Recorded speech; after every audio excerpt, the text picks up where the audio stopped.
हाँ तो बेटा जी हम लोग बात कर रहे हैं आज differences between the interference and the diffraction. Interference में देखिएगा क्या होता था कि यहाँ पे जो सुपरपोजिशन होता था ऑफ द सेकेंडरी वेव्स वो होता था from two wave front originating from the common coherent source.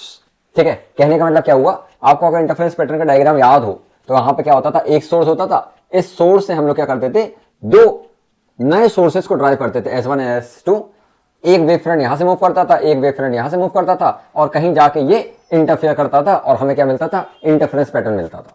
Diffraction में क्या होता था कि अगर मेरे पास सोर्स यहां पे होता था, ठीक है, तो यहां पे हम लोग एक अपर्चर क्रिएट करते थे यानी कि ओपनिंग, और यहां से यहां तक जाके फिर डिफ्रैक्शन पैटर्न ऑब्टेन होता था। तो यहां पे डिफ्रैक्शन में क्या हो रहा है, जो वेव फ्रंट है वो एक ही वेव फ्रंट से वेव जा रही है और यहाँ पे क्या हो रहा है कि यहाँ पे दो अलग अलग वेव फ्रंट से वेव जा रही है और इंटरफेयर कर रही है। क्लियर है? तो this is the first difference between the to. So it is the result of the superposition of the secondary wave originating from the two different wave fronts originating from the two coherent source.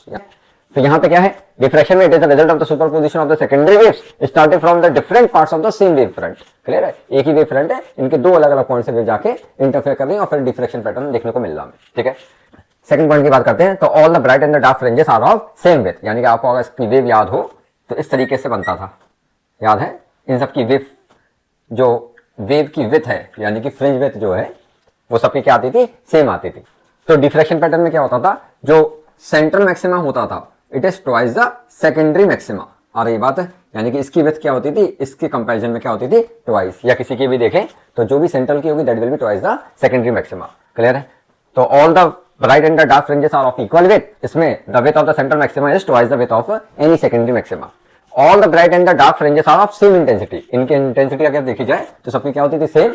इसमें central maxima की सबसे ज्यादा होती थी और जैसे जैसे central maxima से दूर जाएंगे तो इसकी इंटेंसिटी कम होती जाएगी दोनों तरफ। और ये बात क्लियर है बेटा?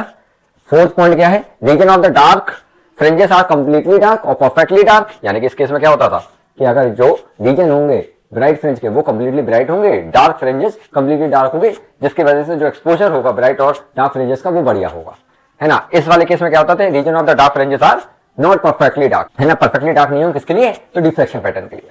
Next point, maxima occur at theta is equal to n lambda by d. मतलब जो मैक्सिमा मिलता था उसकी जो पोजीशन है, क्लियर है, जो एंगल है वो कितना है, n lambda by d, where d is the distance between the two slit. और ये बात है, यहां पे जो मैक्सिमम ऑब्टेन्ड होगा डिफ्रैक्शन पैटर्न में that will be n lambda by a, where a is the aperture size और साइज ऑफ द स्लिट। आ रही है बात, क्लियर है? तो these are the differences between the interference and the diffraction pattern. I hope आपको बात समझ में आई होगी। आई हो तो please do like, share and subscribe the channel. Thank you बेटा जी।